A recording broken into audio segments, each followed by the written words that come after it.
Ladies and gentlemen, this is Tony Chimmel, the GOAT of ring announcers.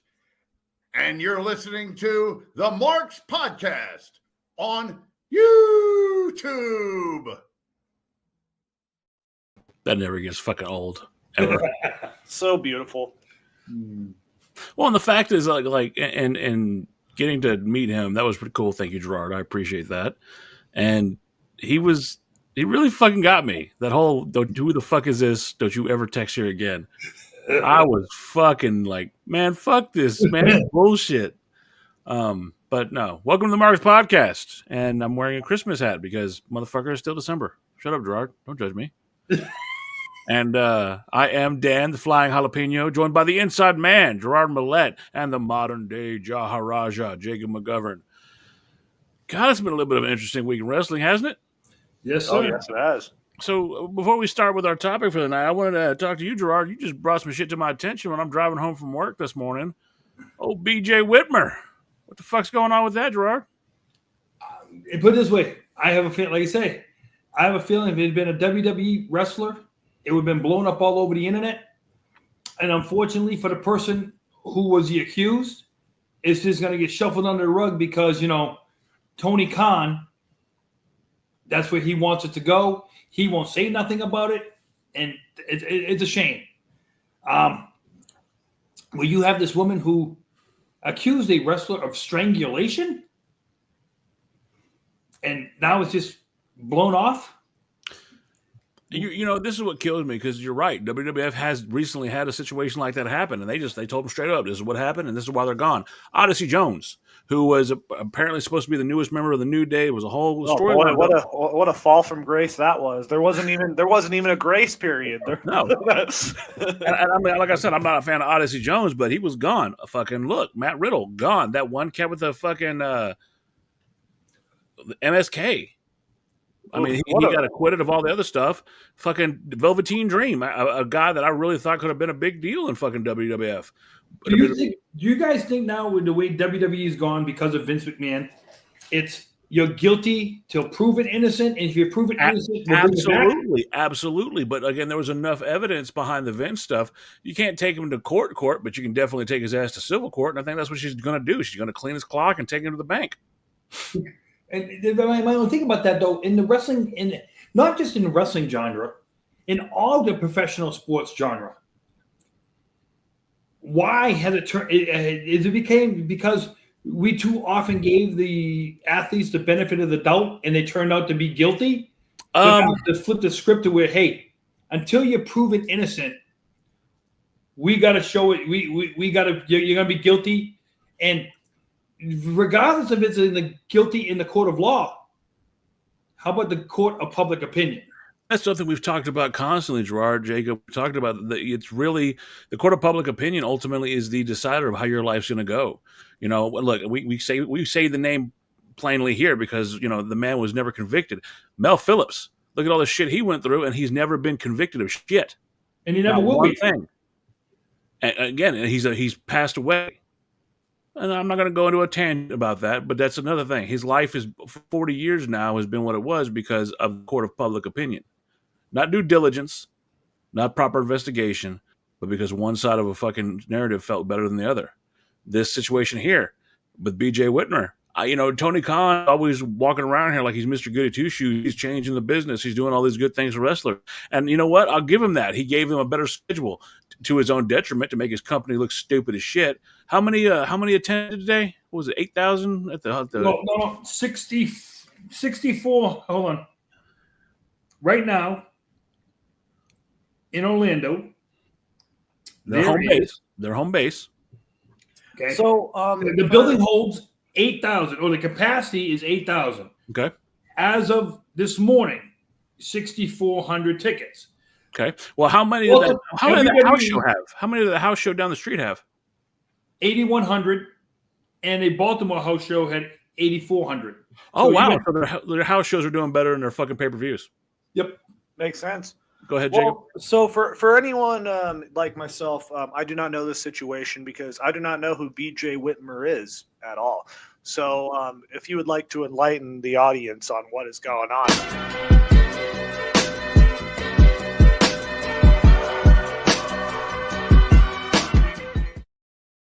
I'm sorry. I was This is told by not somebody. necessarily where I was wanting to go I with was that. told but by somebody that should always come out of nowhere and it should always cut you off. So I am literally abiding by the host. not necessarily where I was wanting to go with that, but I mean, Well, BJ Whitmer. I just happened to read it this morning. The name sounds familiar, so that's I why know, I'm right? like, BJ Whitmer, he is a professional wrestler. He wrestled under the name BJ Whitmer. His name is Benjamin James Whitmer, I believe. Again, he's a coach at AEW. And from what Gerard and we were discussing and what I've looked up, he basically went to his girlfriend's house, ex-girlfriend, broke in, put hands on her, allegedly. Again, court of law, whatever. And well, he did. He copped to a plea deal. When you cop to a plea deal like he did, and the plea deal that he copped to basically said there's enough evidence to find me guilty without me saying I'm guilty. So he's basically, hey, he did it. And Alfred He did played. it. He pled the 5 months home confinement or something like that, but 5 years probation. And that's and there's got to be something to where, like I said, we can't let some wrestlers off the hook because they work for one company. Fuck them being wrestlers, Gerard. Anybody. He was a coach. He was a trainer. Remember, not Matt Bloom. Who was Hugh Morris? DeMont. Bill DeMont. How much I was shit? about to bring that up. Go ahead, Jacob. Go ahead. It's your floor is yours, Jacob. Go ahead. Oh, yeah. So, okay. So here's a situation.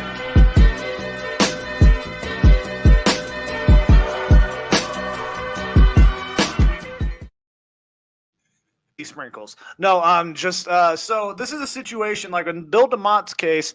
This is a guy who literally would have fucking Luke Gallows put stink faces on to Zack Ryder. Zack Ryder's talked about this. He would put a jelly donut in front of Zack Ryder's face and have fucking Luke Gallows perform a stink face and squish the jelly donut in Zack Ryder's face. So it's like shit like that. Like that's just like it might be bad for other people, might be good for others. So to some degree, that's wrestling ribs. The ribs are one thing. Hazing is another. Hazing is another thing. Exactly. Gerard, tell me what you think about this, right? Gerard, seeing as you were ingrained in the culture. Okay, this is going to be a hard take for me. People are probably going to look at me and fucking go, fuck Dan. He's a piece of shit. Burn that jalapeno down. But fuck you, you're a piece of shit. I'm going to say, I think that wrestlers' court, I think that handling that shit in-house, I think that there is something to be said about that. I think that's okay. I think that, look, if takers were presiding, you got two people putting together. And in wrestlers' court, like, I know this is a question for Gerard, but like any stories you hear from wrestlers' court, it was never malicious. It was never fucking terrible. The only thing that you would ever get is, hey, you would have to buy the Undertaker a case of Jack Daniels. That's it. Well, and then again, the one with Teddy Long who was selling dick pills to somebody or whatever and overcharging Niagara. And so again, he had to buy him a bunch of fucking chick. He had to buy JBL and fucking and Ron Simmons a shit ton of chicken. I mean, well, look at it like this, and guys, what doesn't get out from the locker room, okay? What's supposed to stay behind the doors, right? We don't care what stays behind the doors because you know what? It's like in every job in America or in the world to where you're gonna have general ribbing and stuff like that going on. Where's that line between ribbing and hazing, though? That's the problem. I think you go too far when you stick a donut in my face and ask a grown man to fart in me. I'm going to be a little pissed off. See, JBL, when he did the Miz, that was pure straight out hazing. Kicked him out of the locker room. Okay, no, that was Benoit that did that. Whatever happened to that guy? But when it comes to what's going on, Kim? Hope you're doing well. But when it comes to the ribbing part, it's supposed to be meant for a tit for tat. How can you up me on this? Owen Hart was a great ribber. You have a lot of guys who were great ribbers. The great ribbers hated to be ribbed in return. Yep. It wasn't monkey see, monkey do. The difference is this. If you could rib somebody and not cause any bad feelings, not emotional distress, if you could do it without being physical about it, the shit in a bag stuff, that was disgusting. That's physical. Well, yeah, it's like there's no place for that shit. But also, Randy Orton's a legend, though. Where you could get, if you could get somebody if you could rib somebody and get them on something, and it was a great one, to where it was just a gag, not a big deal. But if it wouldn't be on the gag, it's like I said, I've seen wrestlers get their head shaved, eyebrows done, stuff like that. The physical stuff. You could cost somebody a couple of days' career because you do something like that to them. And Kim, we do talk about some of that stuff. If you didn't know, Gerard, the Inside Man, used to be integral in his career back in the day, working with the WWF. When it comes to being knowledgeable, that's our guy. And Gerard, I agree with you. There's levels to this shit, right? I don't personally. You shit in my bag, you're gonna get your ass whooped. That's just what it is. Well, you couldn't do that though. Then fire me. You're not gonna shit in my fucking bag. Like I told you, I actually had wrestlers get fined for breaking open stink perfume and rubbing it on my jacket. Now the whole night I'm working, I'm smelling the whole night. There's a time and nice to meet you, common sense. But there was always a way to do things. Ribbing somebody without physical hurting them was taken in high regard. It was the joke that it was meant to be. Yeah. But when you had to go to that other extreme, it wasn't so much taken in high regard. And I'll give you a perfect example of that. We can talk about the Sid Justice squeegee incident. Okay. To where it wasn't just a rib. They also, you pulled out a squeegee out of your car and stuff like that. And he heard that for years. But he finally had to let it go because now they're trying to get him to another level. And if he held that against him, that other level wasn't going to get there. Well, let me ask you this, Gerard, since you've been there and done that. Is it okay when you're training guys, you're bringing them up, you're trying to get them into the business the right way? You know, I'm talking proper bumps. I'm talking proper mechanics. When is it too far to push a guy till he's fucking hurling? Not because it's going to help him down the line, but because you take a sick pleasure in it. And I think Bill DeMont did that. One great story. You brought up JBL. Well, not really a great story in the sense of, I don't know if you guys remember who Palmer Cannon was, but Palmer Cannon, he was on SmackDown probably 2005, 2006, that era. He was one of the guys from Deep South Wrestling, but he came on SmackDown and he was brought in as the network executive. Like he was a blonde kid with glasses. Anyways, he brought us the Pirate Ball Paul Burchill. He brought us that, and he brought us where they had a bunch of midgets around for a little bit. It was like a whole segment with this. Anyways, he got hazed so bad by JBL that like he left in the middle of like a European tour, to the point where Rey Mysterio had to chase him out and like had to like go after him and say like, hey, please don't leave. You know, you're one of us. And he's like, nope. And then he left, and he texted Nova, Simon Dean, saying, hey, I'm leaving. They got me. And that's it. Well, look what happened. You got to show your thick skin there because listen. Like I've said it before, the professional wrestling locker room is not for everybody. Now, the other thing about that is a lot of professional sports. This stuff goes on in almost every professional sport, and the guys that hang around, the guys that can stick through it and not have to run to the managers and coaches and stuff like that. I'm with you, Jordan. I'm with you there. I'm with you. But when it comes, there's a level to it. Like, okay, Rene Dupree. Look, he was never going to make it. He made about mid card, right? He was never going to be your top draw. But he was harassed pretty bad for being homosexual. And like, Rene Dupree's homosexual? Fifi. He came with Fifi. But again, at what point is that okay? Hold on. Why I felt Tamina Stuka was greatly underappreciated as an aerialist, and she had her moments. I can give her an answer on that one right now. Go ahead. It's a very easy answer. Because of her dad's situation. Why? What did he do?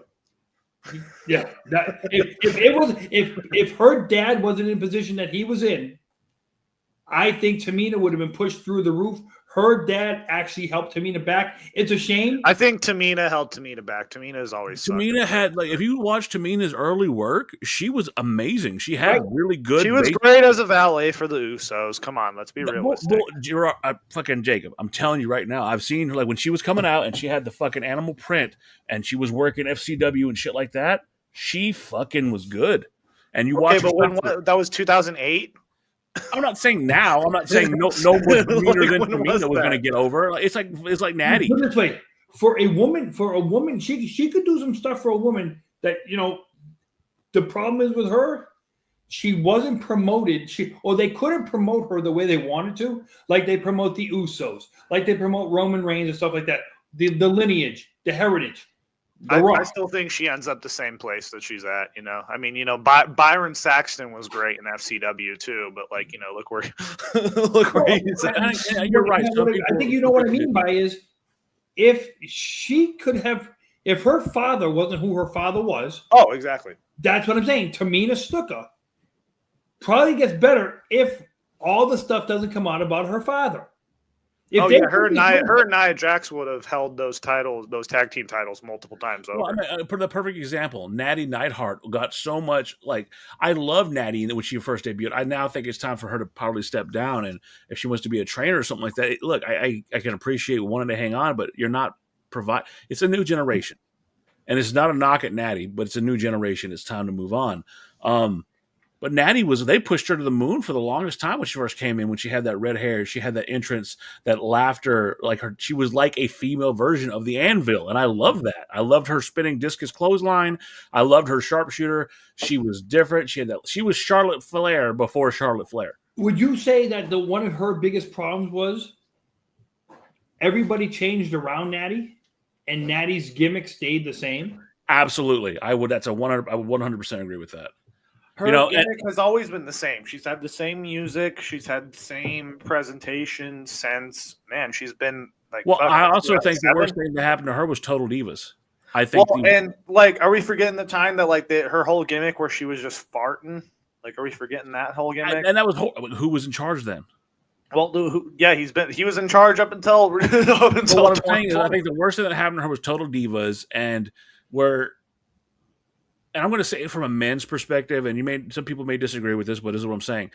When I was younger and I looked at the women of WWE, I was like, a lot of them were eye candy. And then when someone would get in the ring and they could show you what they could do, I was like, oh wow! I wasn't a big Sable person. I liked Sunny because Sunny could wrestle. I liked I see women's division underserved and expected to push the image of WWE except for them. Yeah. But when you saw Lita, when you saw Trish Stratus, it was the evolution of something different.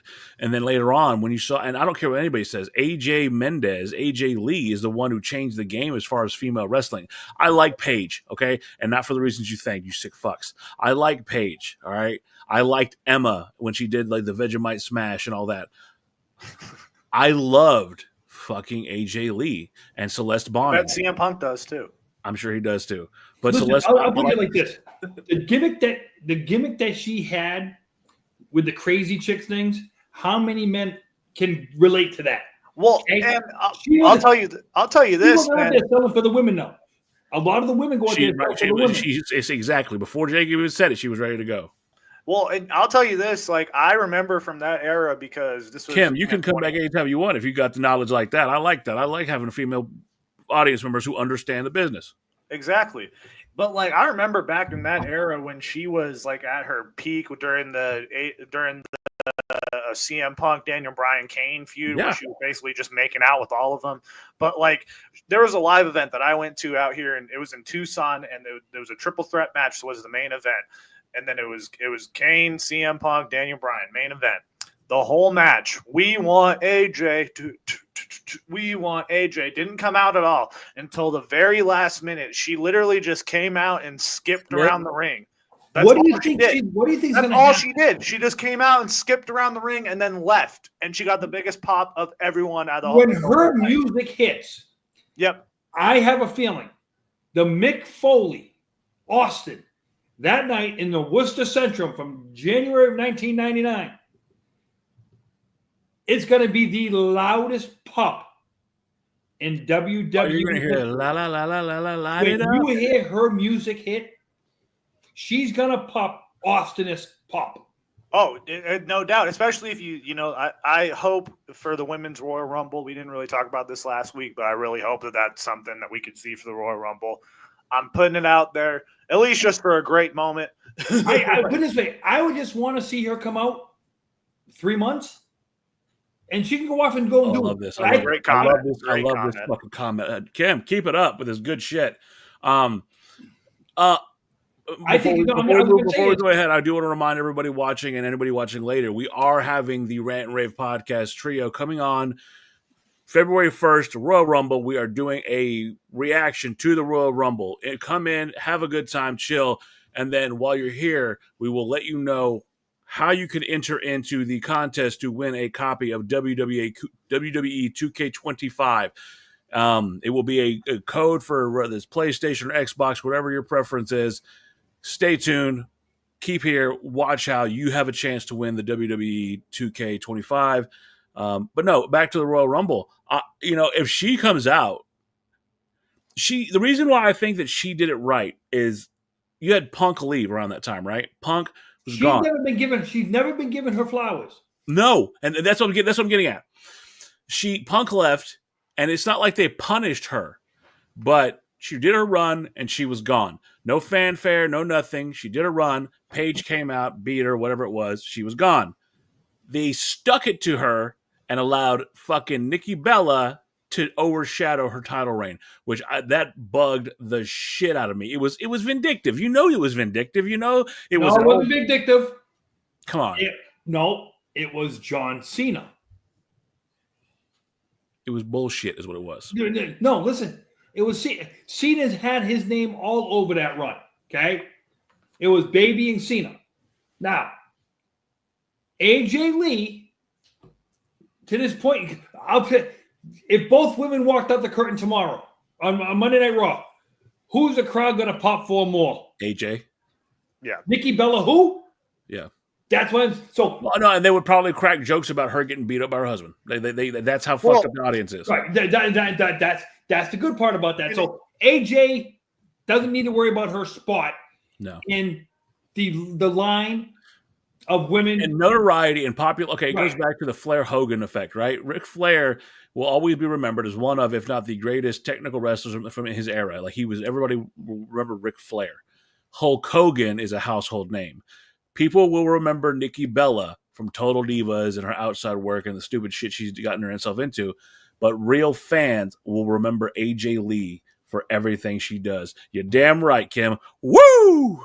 Yeah, well, and here's the thing, like Gerard said it, like AJ Lee never really got like her flowers, and then she left really right when the women's revolution started to blow up. And I think that was a kick in her pants. I think that they propped up Paige, they propped up fucking Emma, they propped up Sasha, and they said, this is the women's revolution. Bullshit. Well, the women's revolution started a year before.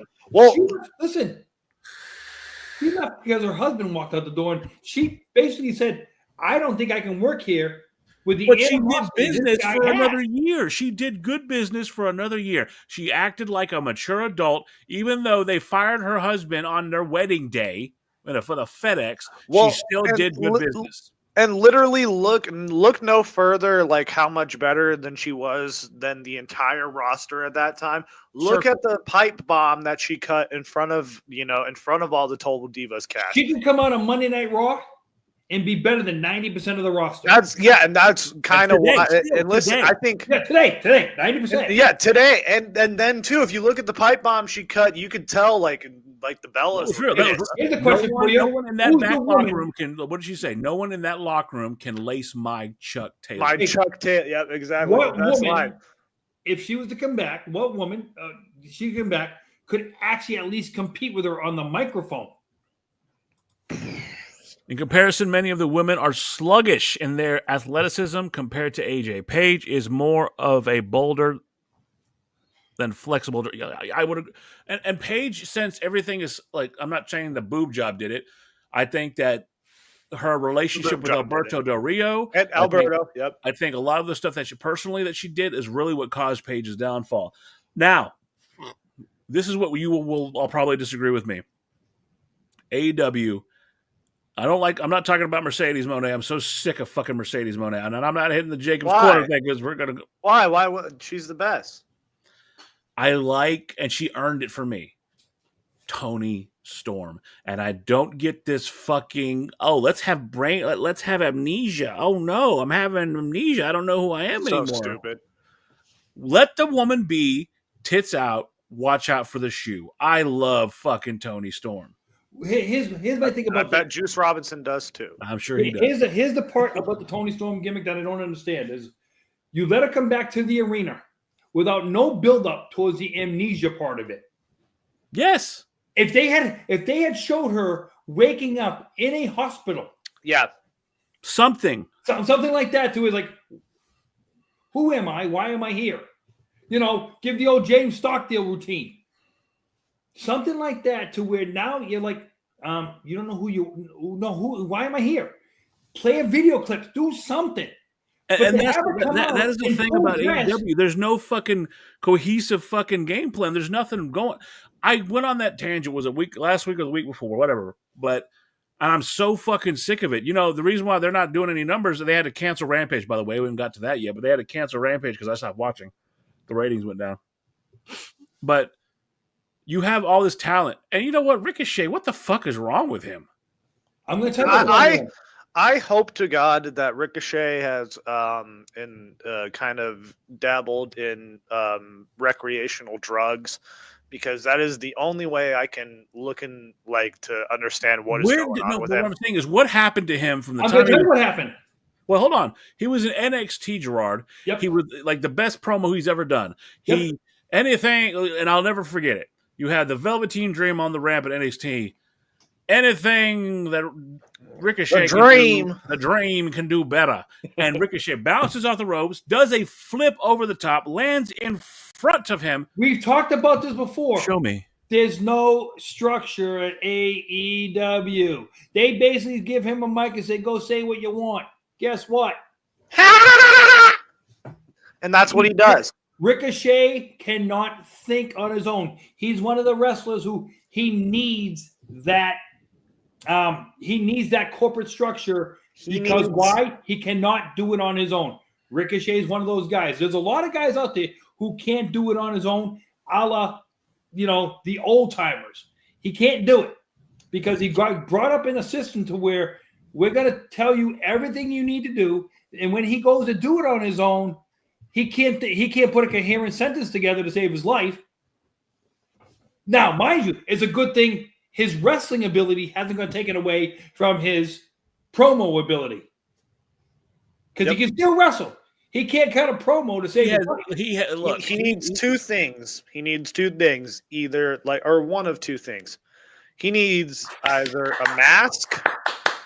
He needs a mask, and he needs to call himself Prince Puma again, or he needs his wife back with him to be a manager. I think if you bring in Samantha Irving, as his manager, because Ricochet, he's cutting these promos and he's making these Twitter, posts, and he's acting like a total bitch.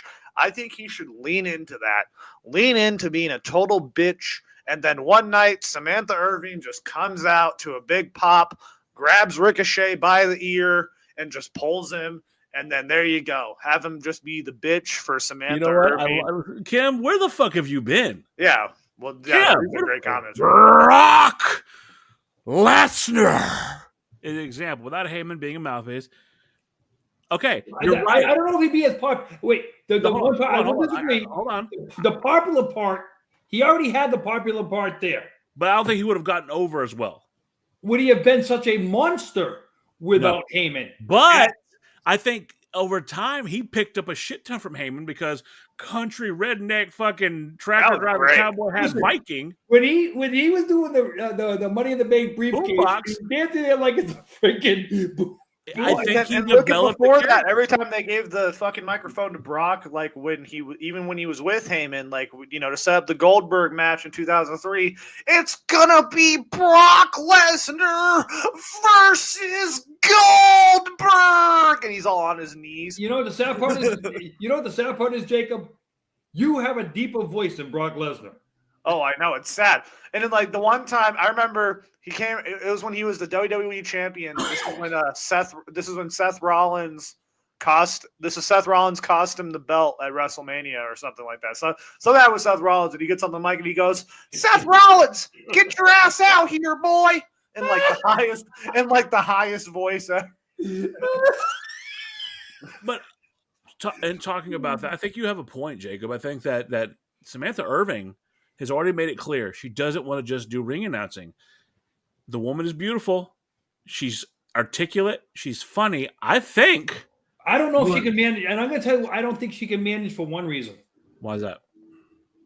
The guy that she manages, she's too connected to begin with. Hold on. I think that could work. That could work. Yes, that could work in the sense. Other than her going on fucking Twitter and saying something stupid, Lana did an amazing job with Rusev. And I think the way that, she doesn't want to be your ring announcer, but I think like if she's just the centerpiece and like just totally builds Ricochet up to more than what he is, and like, have her come out during his entrance and Ricochet, like, like how, like, how much heat that would get, like real heat for the first time in a while. At least I think that's a fantasy booking moment. This is what I see. Look who's doing it though. What do you mean? Yeah, it's AEW. I mean, that's the thing. That's the only chance. But this is my fantasy booking moment. This is our wrestling company, whatever. Geriatric Championship Wrestling. Here we go. We'll have them come out, and then as soon as the mic comes up for the ring, oh no. And you hear Samantha Irving saying all this. He is the high flying, the this, the that king. But you've had that with Paul Heyman. So you can't like you've never had a woman do it. Yeah, I feel like Samantha could probably pull that off. I feel like, I feel like if they really, I don't think they're smart enough to pull this off, though. That's the thing. Well, I think they could do that, but I think the best way to go is just have Ricochet be a petulant bitch, and then have Samantha Irving just grab him by the ear and like hold his hand. I like Don Callis. We're talking about managers right now. I like Don Callis. Okay, I like his look. Come on. I like the way he carries himself. I wish that he would take more lessons from Paul E. Dangerously and the Dangerous Alliance, because we're not a family. We're not a faction. We're a group of individuals working together. We're an alliance. I think that with Stunning Steve, Ravishing Rick Rude, Medusa playing Baby Doll, Arn Anderson, and Beautiful Bobby, they were great faction, and that only lasted not even a year. But again, how over were they? Exactly. Well, I'll put you like this, guys. Oh yes, she was correct. My question is this, though, okay? As a full-fledged manager today, let's just go today as a full-fledged manager. Who? That's what I'm going to say is, other than, first of all, in WWE, you have almost no full-fledged managers. Exactly. Okay? In AEW, you might have one or two. Yeah. My thing is, out of the ones you have today, who sells their client the best? Okay, you could arguably it's going to be Paul, right? Paul does. You can't say that because he's not even selling his client right now. Okay, so then this is why I like Don Robert Callis. Stone in NXT. This is why I say Don Callis, because Don Callis is not just doing it at the ring; he's sitting at commentary.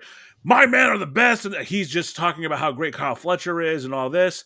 Now, I can also argue that the best manager in the game is also a wrestler, because I want to be your father. The patriarchy. Christian Cage is doing the best work of his career right now with this horror. He is a disgusting piece of shit. I mean, go back to what he said to Jungle Boy before Jungle Boy went on that fucking, your father, it's a good thing your father's dead, because he wouldn't have to see the mistake he made all these years later. I mean, fuck. I mean, I would argue that he is more of a scumbag than MJF. Well, the best thing about that was before Nick, like another great Christian Cage father thing was when Nick Wayne joined him and he came out and he's just like, yeah, Nick Wayne, I've heard a lot about you. And I also heard that you had a father. And the whole crowd just goes, oh. And the fact that I am a mother, that his mom is involved. Yep. And then he's all like, listen, he's all like, these are not I am not their mentor. I am not anything. I am their father. Again, AEW has some diamonds there. Last night, I don't know if you guys got to watch last night, we almost had a false cash in again last night. Oh, with the series finale of Rampage? With no. Tiffy Stratton, we almost had a false cash in again last night. Oh. And somebody brought Candice LeRae stopped her from doing it. Who? It was Candice LeRae, and it was the first time. It was the first time Tiffy actually came out and said, "I want to be champion." So this is what I like about Tiffany Stratton. I've been watching her since she was in NXT, and I just, where everybody was all about Nikita Lyons and what have you. I'm not a fan of Nikita Lyons. I'm just not. I think that she's. What is wrong with you? I think if Nikita Lyons gets too close to a hot lamp, she's going to melt. I'm sorry. That's how I feel. Wrong with you? I'm not a fan of Nikita Lyons. Blasphemy. It's all fucking flash and no dash. I would take 100 of the Prodigy. I would take 100 of the Prodigy over Nikita Lyons. By the way, speaking of which, I know we're already off this, but God, can you imagine Roxanne Perez versus AJ Lee? That's what I'm saying. Okay, I was about to get to. I love Roxanne Perez, and I would take one Roxanne Perez over 1,000 Nikita Lyons because I like Jada Parker. I really am. Jada Parker is growing on me in a fast, and Gerard knows this. Sol Ruca. Oh my God, Sol Ruca is something special. I did not know that Tiffany Stratton was trained by Mr. Kennedy. A lot of the females nowadays are. Wait. Kennedy. Wait a minute. Hold on. Should we grab the microphone and do it the right way? Kennedy. You gotta have the microphone you have to have it dropped. I don't know if I can pull it off with this Jetty. The sad part. Kennedy. That was just a rib on Vince. That's all that was. No, it wasn't. No, it wasn't a rib on Vince. It was because when he was suggesting names, he was told try to because Kennedy is Vince's middle name. Yeah. Yeah. So that he was trying to. We kind of got to this subject about the female wrestlers. I want to soul her Ruka. I love what I'm seeing in NXT. There are fucking murderers. And they better watch out in that main roster. And it's just the women's division because honestly, it's better than the men's division right now. Because who do they have? Who do they have? Tony D'Angelo. You will not talk ill of the great Tony D'Angelo. Tony, get the fuck out of here! The one thing I was saying about that, I want you guys to understand this is the one thing the WWE women are doing right now. Look at the age of these women in Next. Look at the age of them. These are young women. Yes. And Roxanne Perez is younger than me. Gerard, look at them go. I mean, look at the different styles, okay? Look, Gerard, you and me are like when it comes to this, we're a fan of wrestling. It doesn't matter what style. We're fans of wrestling itself and how they look, I love the Japanese strong style. That's always been one of my favorites. I used to love watching Vader. I'm sorry, Big Van Vader. He's always going to be Big Van Vader. I love the not the fucking Mastodon. I'm talking Big Van Vader from WCW in fucking New Japan, ripping people apart. I love the Stan Hansens. I love the fucking, Nakamura's and shit like that. But I'm watching Julia, and she is so indicative of Kana. And if you don't know who Kana is, that's Asuka in WWE. She is the Kana that was fighting fucking men in Japan and making it look real. You can tell the difference sometimes. You can see the difference in the training aspect of AEW women, TNA women, and then you look at Next, okay? First of all, look who the number one trainer is. That's all you got to go by. Okay? Bloom? No. Sean.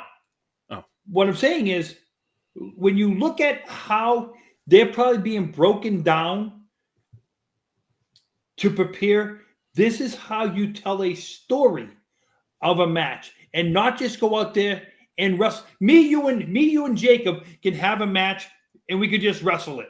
No big deal. We can do that. But to tell a story where we're wrestling that match, that's something totally different. And you know what? Right now, the NXT women are telling better stories than the AEW I don't like main roster women. Who's the MMA chick that's in NXT right now? I cannot think of her name off the top of my head. But she has the booty and she does the booty shake. I can't stand her ass. But that was a great Lola Vice. Lola Vice. Yeah, I don't like Lola Vice. I'm not a fan of Lola Vice. I can't stand Lola Vice. I love the she story between her and fucking Jada Parker. And then when Jada Parker lost that match, comes back the next week and they say, hell of a, she's getting her win back. They're taking their time with the women of NXT. Julia, amazing. I can't say enough good things. Soruka, amazing. But the one that I think that you need to watch out for. She was Delta before she came here. I can't remember her name now. Zarya. I love her. The match I'm looking forward to is when she's seasoned a little bit. Her, Rhea Ripley are going to fucking kill it. That match is going to be fucking epic. But Stephanie Vicaire, she is a female luchador that we've never seen before, and she knows what she's doing. I'm interested in what they're going to do with this Jada Parker girl.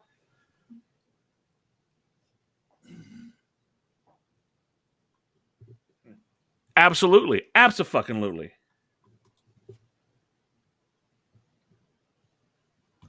I think you were just talking about what we were just that's a lucha fan right there. I can Absolutely. tell. Me and Gerard, you don't know this because we were there when we first met.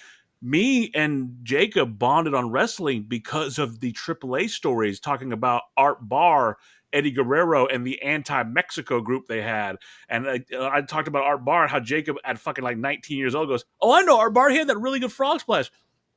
Well, see, and so just so you guys know, the new style of wrestling, the Mexican style of wrestling, the luchador style of wrestling, in the early 2000s when WWE and WCW merged and stuff like that, or in the late 90s when you saw it, I was like, what the heck is this? Because of the high flying and stuff like that.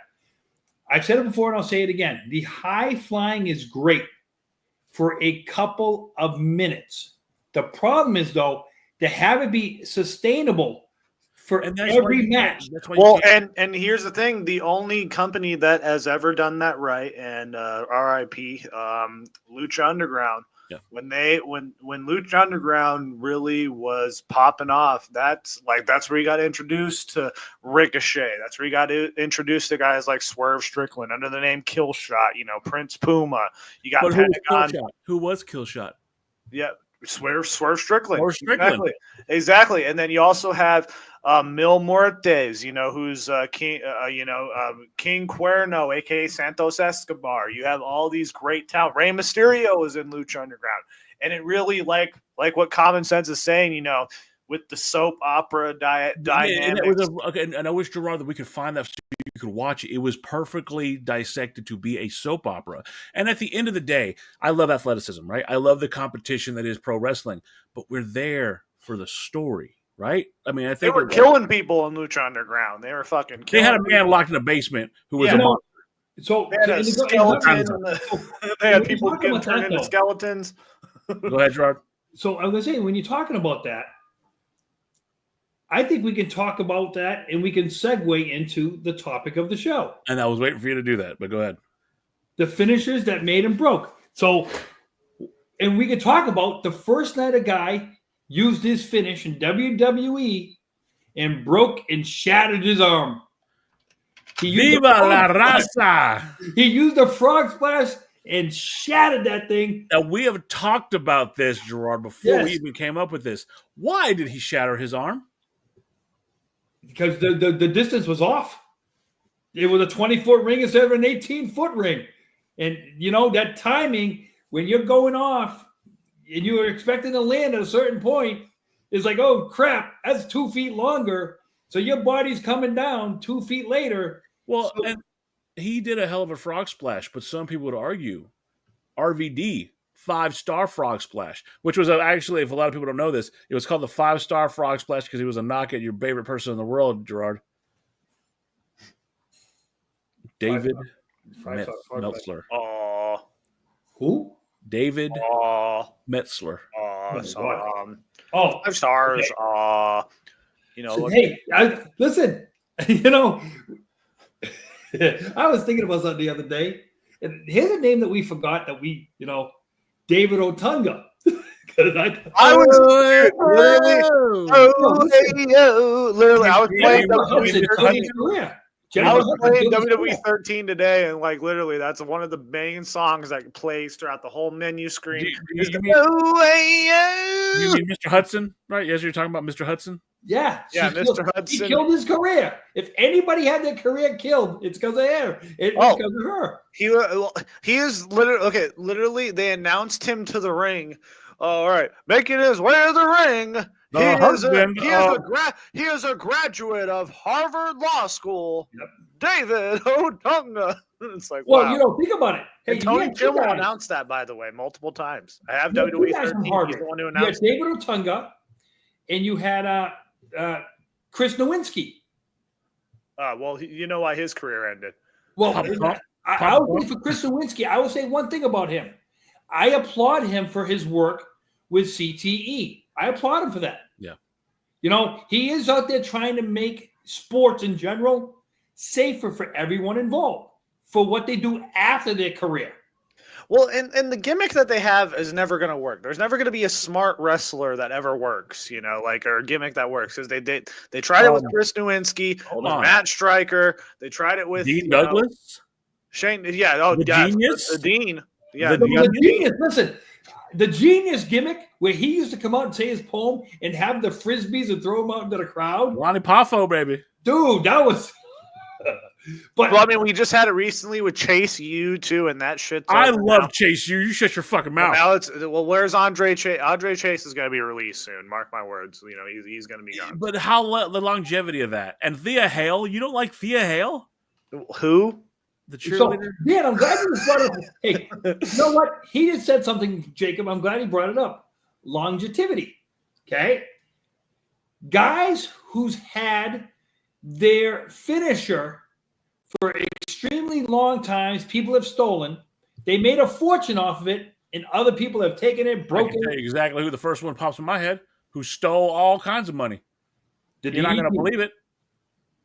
Austin 316 means I stole your finisher. Oh. Yep.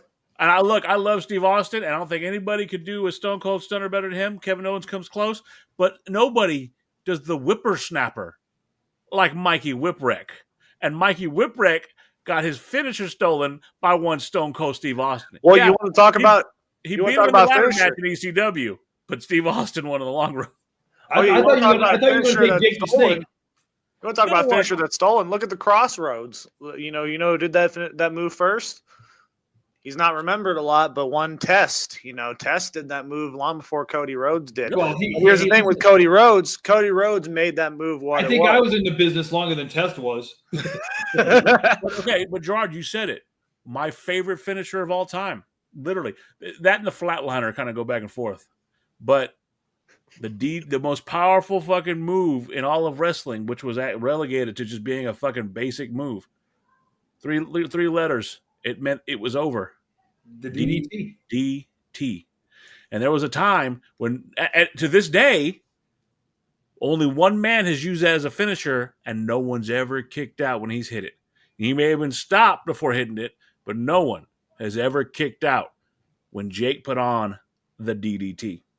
Because and that's the thing to where, like I was talking to somebody, I was like saying, the finishes of the 80s to get guys over, they had to sell their finisher. Look at the Morocco. What did Morocco use? He used a tombstone.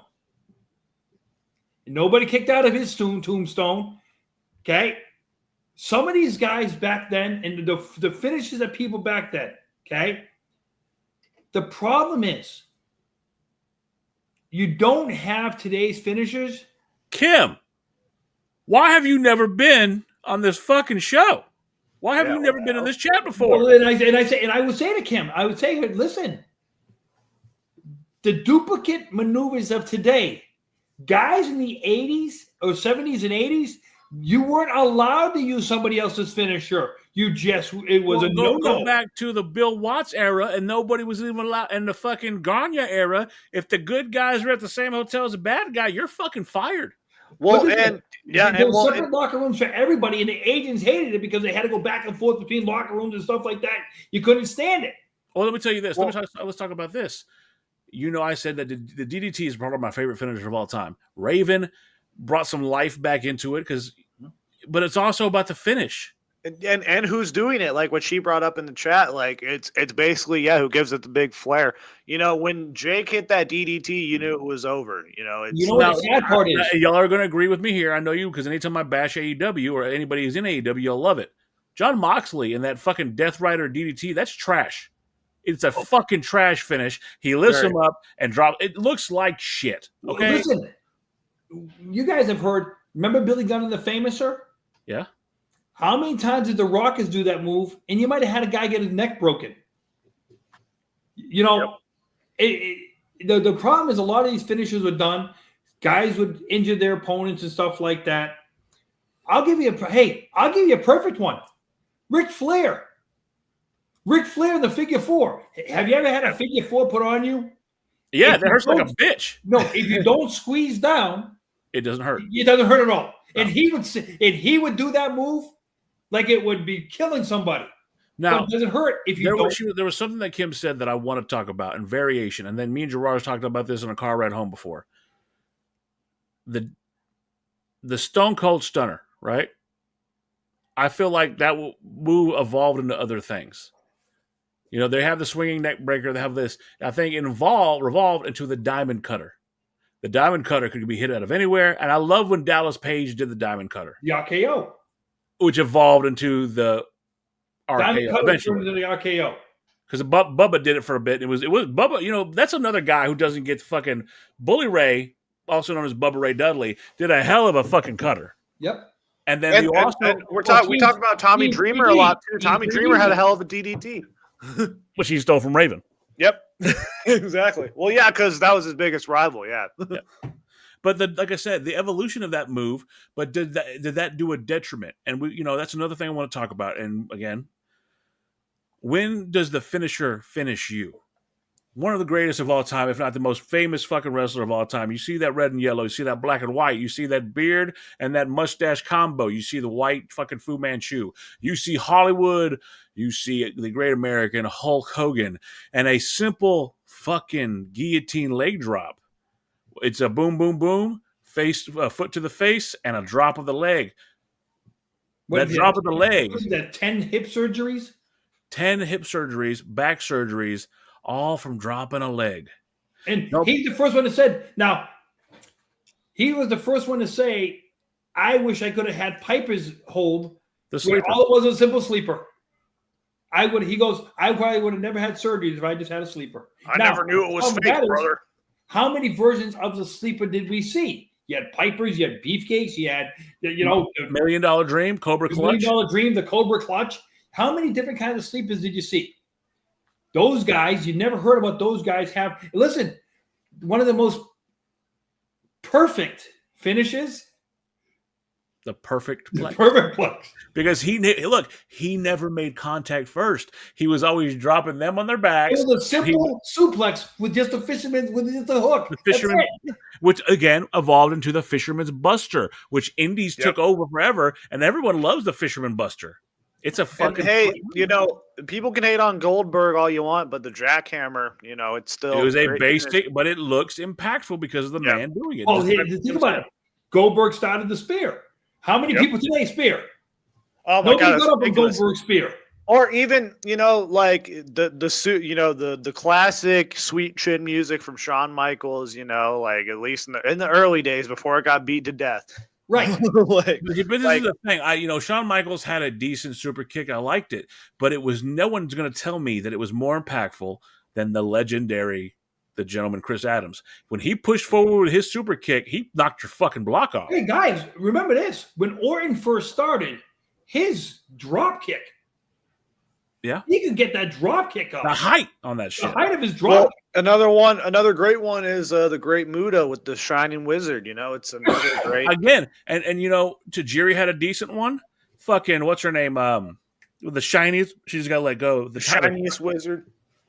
It's a great. In innovating finishers, it's interesting how that works.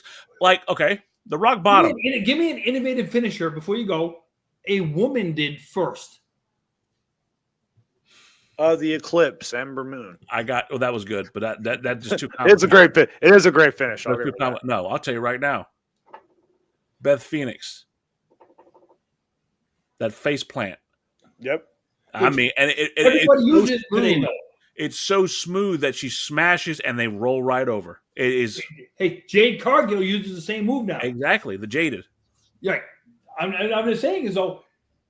The women back then, they had to use something to where now, mind you, in the 60s and 70s, to have a flashy finish, there wasn't nothing. The flashy finish back then was Andre the Giant scooping somebody up, flipping them with double arm hookup, because it protected that guy he was doing it to. You know what kills me with that? Everybody will try to say that Andre had a choke slam. Andre never had a choke slam. Never. He would lift you up 9 feet. But that's a move that also got over because it was a side. Okay. The funny. That's also why he won so many battle royals. It was the safest match for him to be in. Yeah. But let's talk about Paul White, better known as the Big Show. That choke slam got him over. Whatever happened to that guy? That choke slam won him a world title in his first match. How many surgeries has he had? Very few. I mean, other than bad knee here, bad this. He's never really. Again, I think he got rid because he had the same condition Andre did, but he got rid of it early, right? Well, no, they had medicine for it. They had medicine for him, and they eventually got the tumor removed. Yeah, on his adrenal gland. I forget. It starts with. I know what it's called, but it's called we don't make enough money. It's not giant. It's like a different term for it, but it's basically the same thing. Whatever, big man disease, we'll call it. Again, these moves like okay, the rock bottom, Booker T. The bookend. Yep. Again, and if you look at the rock bottom, which evolved later on, y'all may not like him, Chris Kanyon, also known as Mortis, the flatliner, one of my favorite finishes of all time. It is basically just a reverse rock bottom. The mic check done by, we talked about Mr. Kennedy. Moves can be changed and elevated. The Sister Abigail is just a inverted version of fucking Crossroads. And you want to talk about someone who would be totally influential today, man? Chris Kanyon, bro. You had the Boston Crab. You had Maple Leaf. You had the Boston Crab, the Jericho one there. The Maple Leaf, which was a one-legged crab. It was like, okay, how many different variations can you have of the sharpshooter of acrolegmia? Yeah. Like you said. There we go. I knew it started with an A. Thank you so much, Kim. Like I said, I'm not a doctor. I don't claim to be one on television either. But I will say this when it comes to that. The biggest hand I ever shook in my life. I shook his thumb. And I got a pretty good sized mitt here, and I shook his thumb. But when it comes to the fish and stuff like that, to find somebody who had something unique, the honky tonk man, the shake, rattle, and roll. That was horrible. That move was shit. It's been unique. Who's copied it? Listen. The mandible claw.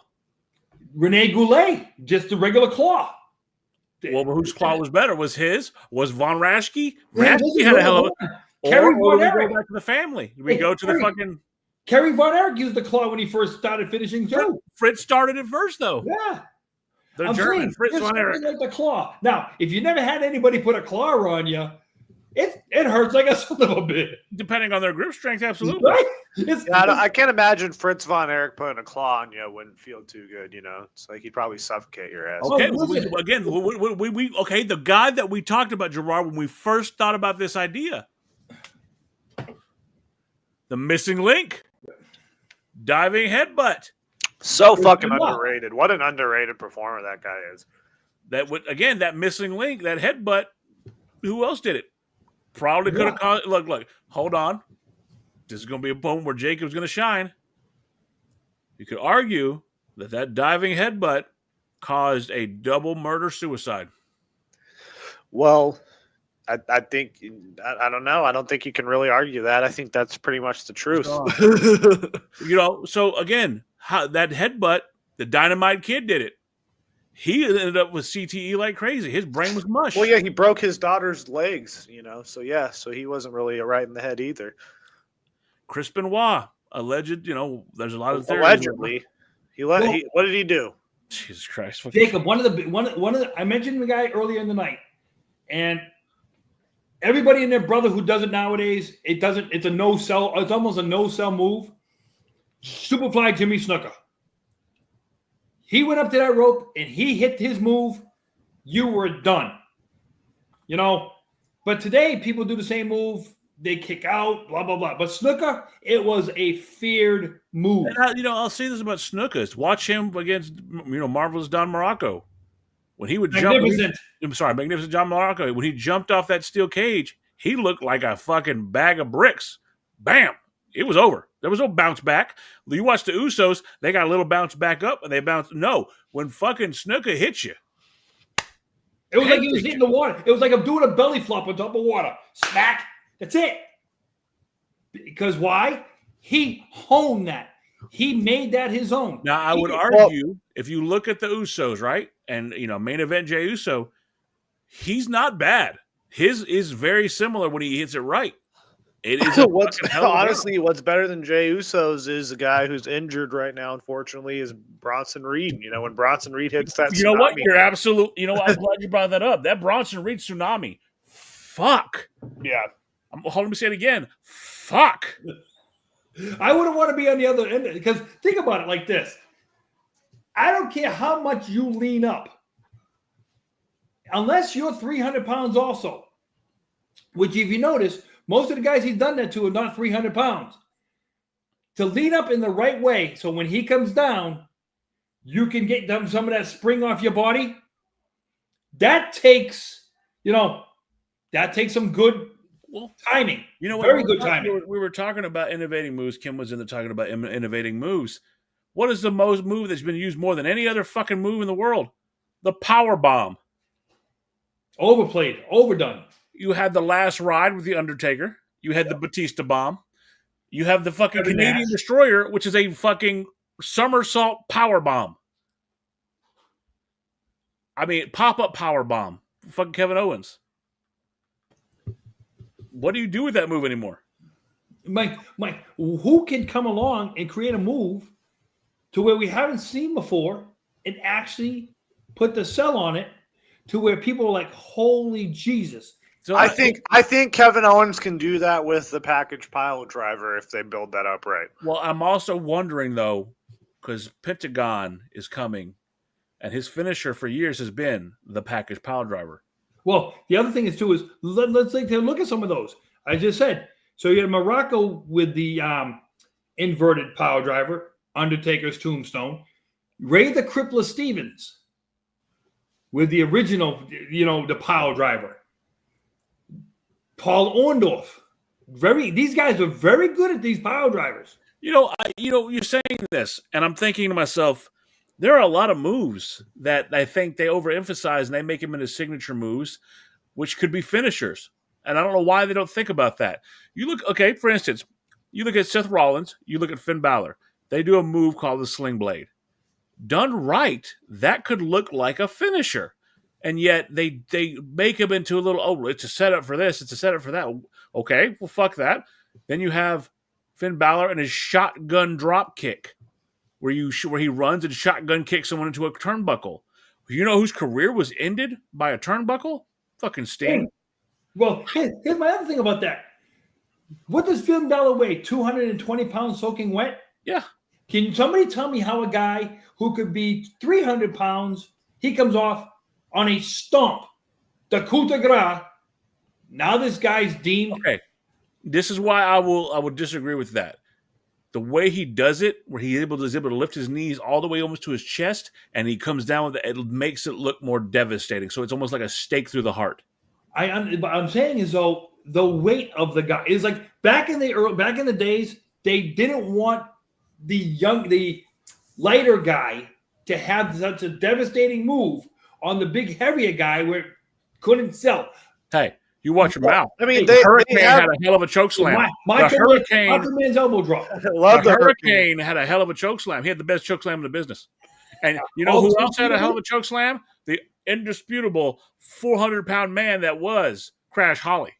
Hey, Eugene had a great clothesline too. No, you know what? Fuck choke that. slam. What the fuck? I just got Tourette. You know what? I'm sick of this argument. JBL had a hell of a fucking clothesline, but nobody beat Stan the Lariat Hanson's clothesline.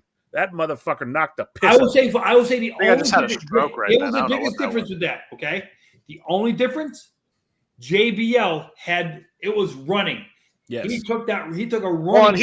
Well, and he put some power behind that. Like he had some power behind it. But see, that's the thing about Stan Hansen. He didn't have to fucking move. He just bam. That's it. It's done. Go to fucking bed. I got a big fat wife and I got a bunch of kids and I gotta feed them. That motherfucker was awesome. Hey, well, both being from Texas, you know. Remember he ran over the AWA championship belt and sent it back with his truck.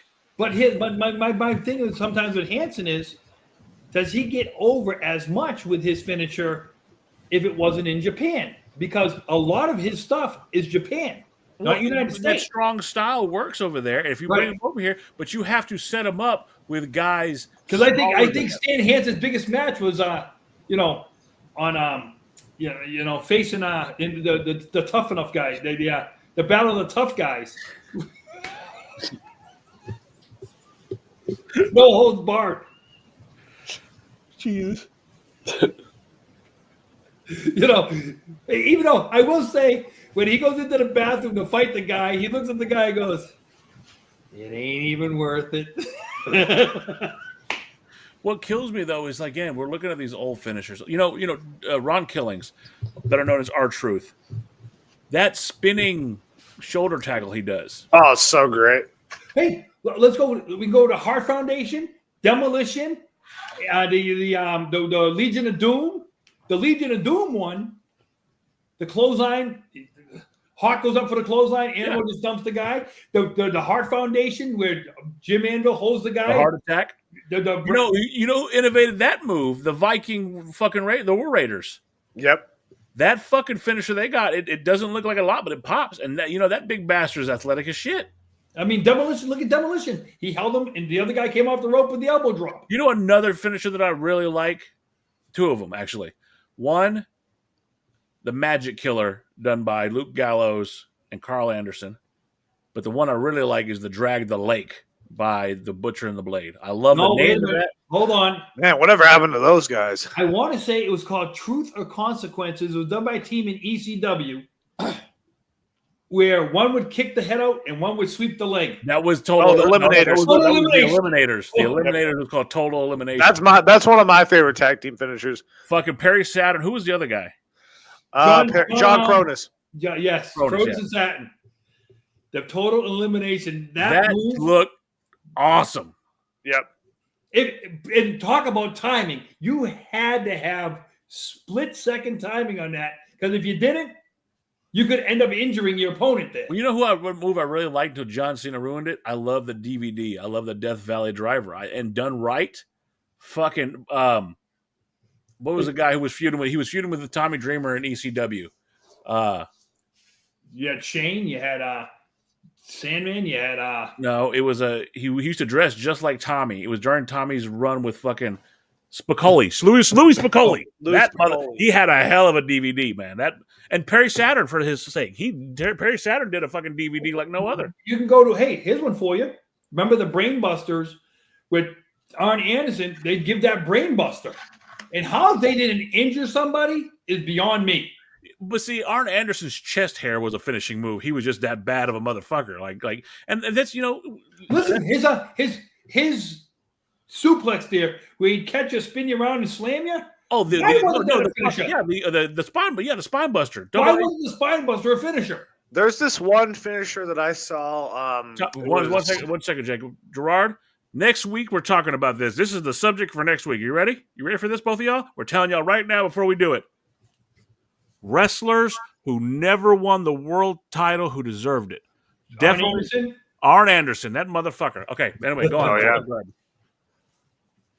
But no, so man, shit, I totally lost my train of thought. But no, so there's this tag team finisher that, like, I believe it was only done once on WCW, and it was Haku and someone else. I believe it Barbarian? was. Yeah, Kaku and like they Ming. did It was like a Ming. power bomb position and then flipped someone over, and then like it was a crazy fucking thing. I'll have to look it up and I'll send it to you. But it's tell you only right ever been now, done once, but it's the greatest tag team finisher ever. Finisher in the business in the last fucking at least 10 years. The Shatter Machine. Oh fuck! It's the big rig. I think that's the stupidest fucking name. The Shatter Machine. Well, you know why it's called that, right? Why? Because of Brody Lee. Oh man, don't make me get all fucking sad. Well, that's why it's called that. That's why they changed it. But the Shatter Machine. Bastard. No, I'm just kidding. The Shatter Machine is one hell of a fucking finisher. No, it is a great finisher. Another one I like is DIY's finisher, where they both, run. Oh my god. Oh, you know what's also a great finisher though, even though it probably was a CTE fucking nightmare, is the original Concerto with Edge and Christian. You know what I'm talking about? With the steel chairs? Yeah, where they would come in and fucking hit them 5 seconds. same time. Yeah.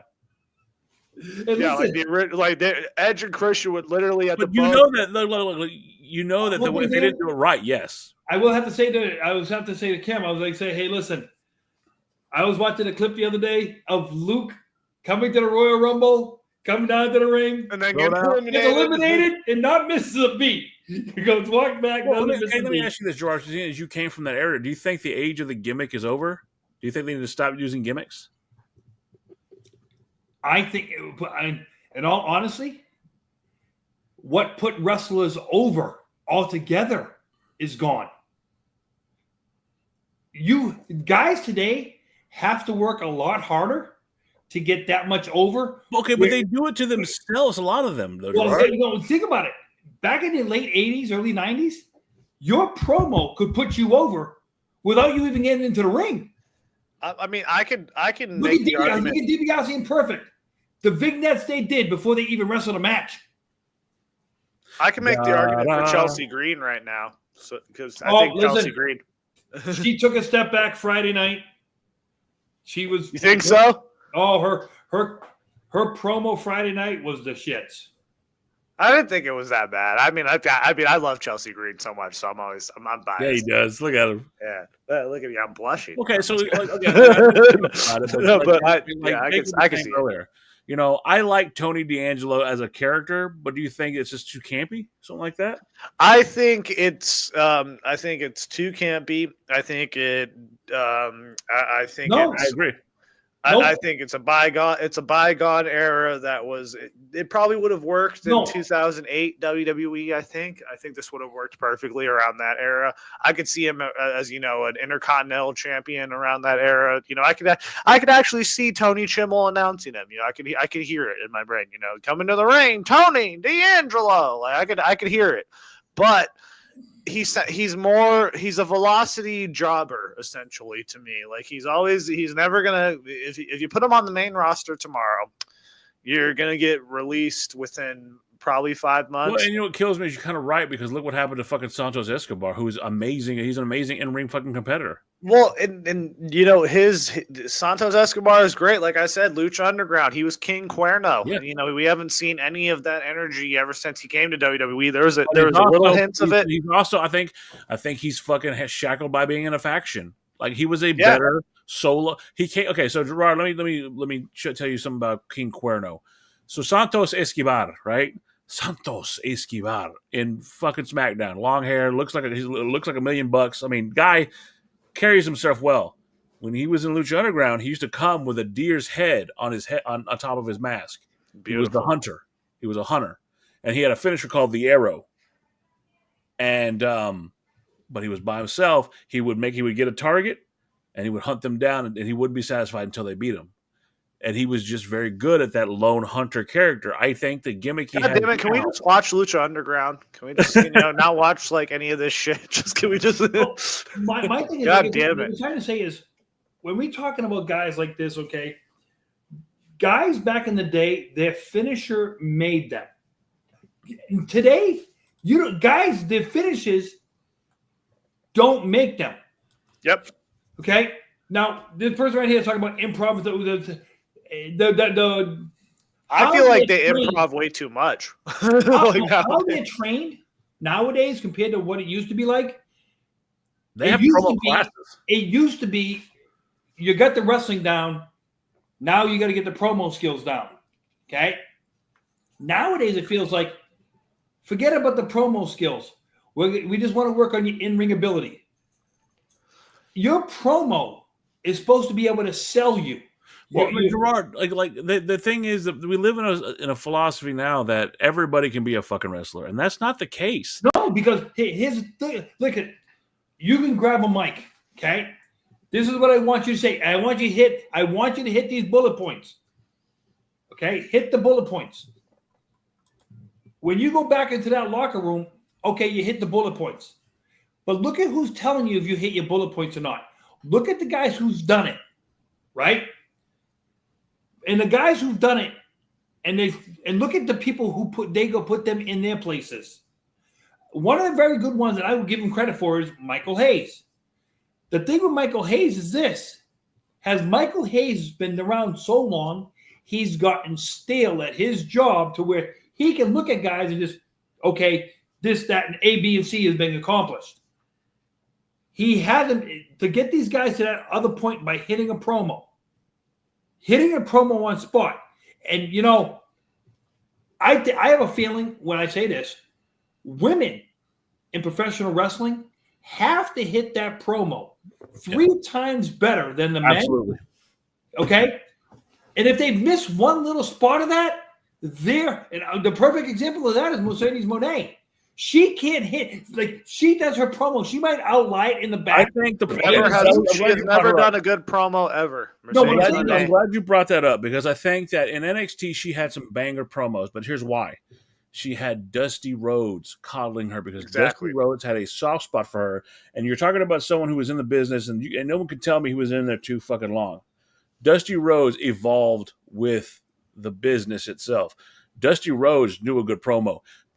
Bray Wyatt, God rest his soul, came out with saying that the reason his promos were so good is because he had the influence of Dusty Rhodes. He had people like Spivey come in and talk to him and tell so underrated. Think about this, one of the most underrated fucking guys ever. God damn it. You ready? You ready?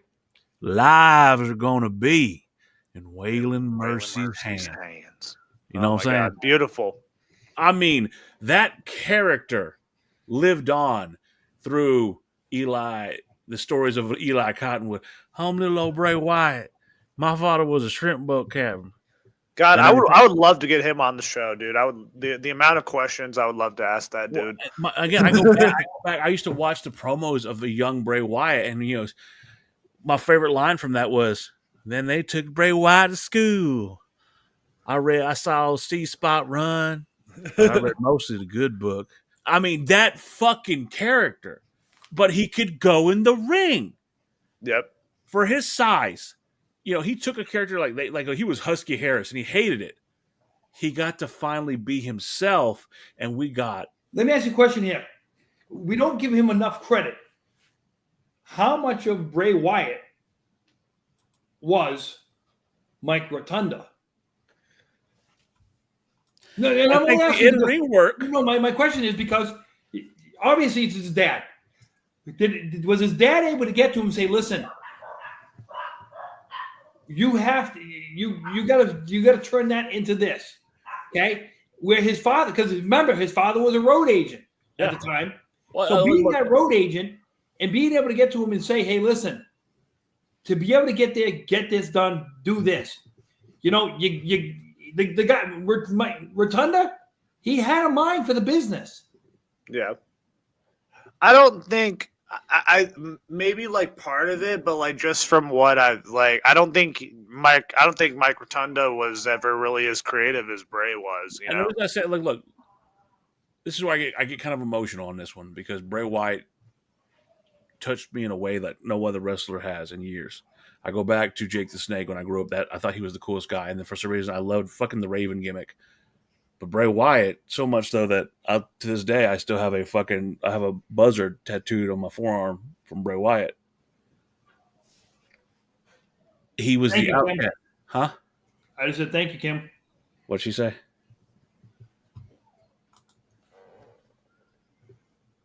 Anytime, Kim. You come back anytime. You're welcome here anytime. I'm a weird thinker. I always think outside the box, and one of these days I'll sit there and I'll tell you about a fucking. Is that your pappy? No, that's my mom. Oh, well, they're welcome to come on here, fucking Jacob. Anyway, fucking, I watch fucking like fucking. Well, Gerard has had his entire family on the shows. Hey, no.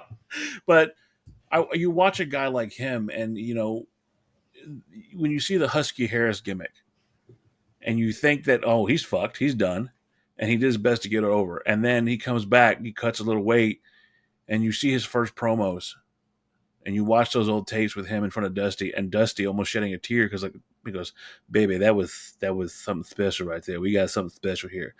Transfer over to him with Eli Cottonwood talking about how little Bray Wyatt, my daddy was a God damn it, that's a name I haven't heard in fucking years. God. And eventually, what he did for someone like a Luke Harper, the Brody Lee, how he gave, he was one of the first, I think, hybrids when it comes to being a wrestler and a manager. Because if you look back at NXT, he didn't win gold there, but you know who did? The Wyatt family. Let me ask you this. Without NXT to get that character going, does Bray Wyatt succeed? No, because he had a platform where they were willing to let him do it. He carried it over. Now, did anybody believe that the Firefly Funhouse, I'm sorry, not the Firefly Funhouse, just the Fireflies alone? Remember, Bray Wyatt is supposed to be this enormous heel character. Okay? But the Fireflies ended up having to change it. And that's why I believe they had to go to the Fiend, because it's like, we got to put something out there. Well, no, I think that was a two-shot gimmick. And the reason why, okay, look, remember that I thought that the cult leader gimmick was amazing. I thought, because if you watch, okay, you take that WWF signature off the bottom of those videos and you just leave it. I'm thinking about this. I really want y'all to think about this. The old Bray Wyatt videos that came out. Hey, you want to hear something really scary? Boom, boom, boom, boom. Right. And you see those old gimmicks, a rocking chair, this and that. You just I showed that to a friend of mine when that came out. I said, "What do y'all think about this?" That is eerie. That is haunting. And what is that? I said, "It's a wrestler." What? And it was shocking at the time because it's that style of footage, him talking, him, the cult out there. Tell me that didn't remind you, because you might not have known this. When I was working there and stuff like that, I went through the Jake the Snake Roberts "Do You Trust Me" videos. Oh, fuck those. Yes. Again, you see the kind of wrestlers I like, right? So Jake, but the thing with Jake is, trust me. Just like Bray Wyatt, he had that ability to break your psyche, bring you in. Okay. Yep. My favorite line from the whole Jake reason why the Fiend character even existed in the first place was because they had nothing for Bray Wyatt. No, that was his anger. Like, if you look at it, think about this. And you see him in his character come out with it. And the beautiful thing about, I think, and again, this is me speculating, right? This is what we do on the show. So when the Wyatt family was dissolved, right? When it was done and the cult leader character was gone, you had Bray Wyatt in the Firefly Funhouse. Okay. When the Fiend debuted, go back to SummerSlam. You have all white geared fucking Finn Balor. He's your hero. He's Finn Balor. Yay. And the tone changes. And out comes this fucking monster. The crowd itself is in shock. You hear Michael Cole and Corey Graves say, "What did we just witness here?" They are in shock. Would you say that would have been this exact same thing as when Taker debuted? Yes. And what I'm saying is, but he carried where so many people get a gimmick change and they said, "Fuck it, I'm no longer this." Isaac Yankem, DDS, has no affiliation with the Monster Kane. Fucking and all this other stuff that happens. Bray Wyatt would never let his past go. So then you see him walk out with his lantern. What the fuck is that? It is the face of the cult leader stretched over a lantern. That symbolism right there set the fucking tone. Well, then and have, if you see the last thing Bray Wyatt was gonna do, like what the last Fiend costume he was gonna make, the lantern for that was like the Fiend face, like he was really probably, I don't know, the last one that we're gonna see for a while that's truly like an innovator. He had a mind for this business that I have never seen before and probably will never see again. Yeah, I don't think we're probably going to see it ever. Well, no. We'll see it again. We just won't see it like that. Yeah. And what kills me is that, again, I get emotional because there's no character. Like, I love Jake the Snake as a kid. I love Raven, Scott Levy, but nobody reached through that screen. I know we talked about Hard Times and the Dusty Rhodes promo, but I feel it because I felt like that character was talking to me. Listen, now you know what the sad part is? You mentioned him already. You went from Jake the Snake to a guy named Waylon Mercy. Yeah. Waylon Mercy almost was like the precursor to Bray Wyatt. He was. In fact, Bray Wyatt went on record as to say that when he was working on his gimmick, Waylon said, he goes, I am your uncle. Waylon Mercy in lore is the uncle or father of Bray Wyatt. Was that Dan Spivey or Barry Windham? Dan Spivey. Dan Spivey. Okay. But think about that, though. Some of the greatest guys who could put a promo over weren't always the greatest wrestlers in the ring. But the only reason I think the problem with Dan Spivey was he was beaten up, man. Like, yeah, if his knees weren't shot like they were, listen, he was another guy who was supposed to be in the same category as Sid Justice. Absolutely, he was another guy. Skyscrapers. There was skyscrapers. Carry that torch. But he couldn't. That's the reason why in the Firefly Funhouse, that's why we got Mercy the Buzzard. Yeah, Waylon Mercy. Yep. I'm getting tired of this shit, boy. I mean, that fucking character was just, and to look at everything, there were so many intricate little stories being woven from the fucking rabbit to a Huskus to Pig Boy to the Devil McMahon character. Like, all that stuff was intertwined. And again, looking at his finisher, the Sister Abigail, his finisher was part of him as a person. It wasn't just a move for that character. It was an extension. The gloves that said hurt and heal. If he wanted to fucking show mercy to you, he would hit you with that Sister Abigail. But if he wanted you to feel it, he hit you with the fucking mandible claw. And he stole it from Mick Foley and did it to him. Think about that. That was a great moment too. No, because think about there's another guy when he was in the boiler rooms doing his promos at the beginning of his career as Mankind. When he's doing the promos, he's ripping out his own hair. To be able to get think about it like this, guys. On any platform right now, any platform, WWE, AEW, TNA, anybody, does anybody cut a promo right now that can bring you into their promo? It was like, Jesus, this guy is either sick or demented, one of those ones. I think it gets you to, I was going to say is, but with their promo, it wants you to make you watch them more. I will argue. You wanted to watch him more. I will sit there and I will watch Christian Cage's promos because I think that as a fucked up individual, he does a great job. Early MJF, I would have absolutely gone with that. I think personally, the last wrestler that truly made me believe in what he was saying was when Jinder Mahal was WWE champion, and when he I was trying so hard to be serious with that, but no, the last wrestler, to be honest, that was really that I've seen be legitimate was Bray Wyatt. Now I think Bo Dallas is kind of getting there. I think he's trying his best. Does it have? I would argue it doesn't have to be a dark character to have that. And here's my argument for that. It doesn't. Yeah, I agree. It doesn't have Hey, to. A guy that made me feel something more as well, who also passed around in the same like it was a hard time for me to be a wrestling fan in the last couple of years. So we lost Bray Wyatt, and I was crushed by that.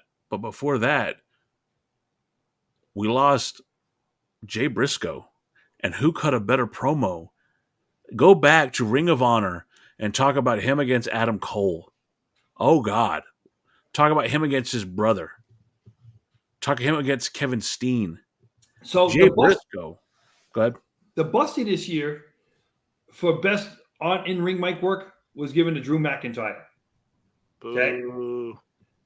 To me, we're going to point at the WrestleMania sign together. I don't think Drew McIntyre should have been given that. Never. Because, I want to, you said Drew McIntyre, but that's, I want to bring that name up right there.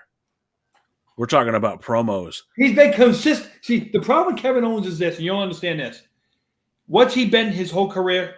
Consistent. All day long. Consistent. When you're consistent, you get overlooked. No one talks shit quite like Kevin Owens, though. And I will give you this, and I just got to bring this up because I saw it.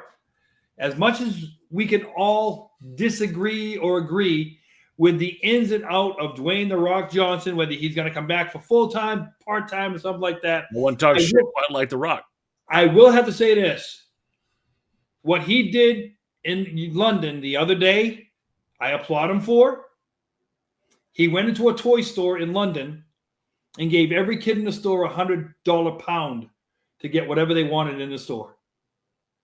And you know what? Say what you want about that. And that's the problem with The Rock. He doesn't go in. He separates his personal life and his in-ring persona. He's the most hated man when he walks through that curtain right now. But when he's out in public, and we've talked about that before. We talked about another. Is kayfabe should they have killed kayfabe? I think kayfabe was important. I think that the idea that these guys and gals are larger than life meant something. If we go back to the 80s, could anyone really beat Hulk Hogan other than God himself when he hulked up?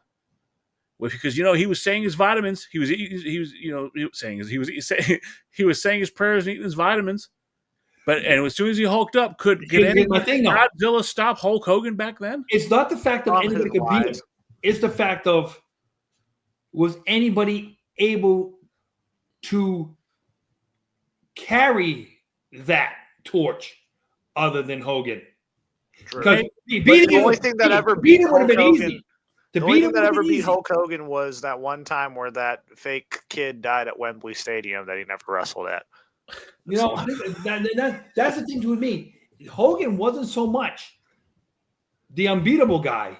It was up until Warrior, there was nobody there that could take over for Hogan. But what I'm saying, that's behind the scenes. I'm talking about a 16-year-old Gerard Millette. Well, I'll tell you, for 2 years, the Ultimate Warrior, I think for 2 years, had one of the greatest 2-year runs in the industry. But what I'm saying is, as a kid, Hogan was God. Nobody was cooler. I wasn't a fan, but that wasn't my fucking demographic. Like I just said, Hogan was God. And again, we're talking about a time. Again, we're talking about a time that took it the opposite of that. Because I'm just saying, is Ultimate Warrior, that charisma Warrior had for 2 years. Hogan's had the charisma part longevity wise. Yeah. But for 2 years, Ultimate Warrior, Hogan who? Because when they faced each other at WrestleMania 6, it wasn't like Hogan and Rock. No. It was people legitimately, okay, this is who we're going to pass the torch to. Well, and look at all the kids in that crowd with all the Warrior face paint and all that. Like, it's ridiculous. That was hard for Hogan to take, but let's go to the opposite spectrum of that. You had two bright, shiny faces. Who was the most evil man in the business around then who made kids cry just by him walking out? Hogan wasn't. I mean, Undertaker wasn't there yet. But I'm saying, like, when he showed up, kids were. You know how long they were crying for, though? They weren't crying for long, because I'll tell you this right now. And I'm telling you, Paul Bearer made that character likable. Oh yeah. If he had stayed with Brother Love, because Brother Love was so hated with the "I love you," he was so hated with that. The crowd doesn't. My favorite Brother Love moment is when Raw 25 happened. 25th anniversary of Raw, and they just had Bruce Pritchard just show up as Brother Love for like a second, and he was just, all he does is just go Brother Love, and then it just pans to someone else. I'm like, they had him just do the fucking. They had it, like, look that up. It's ridiculous. Like, he's not even there for a second. The thing about that, and that's why I say to when we talk about, you know, sometimes the finishers isn't what got these guys over as much as. They could sell their promos. They could sell themselves better. They could even sell their finish.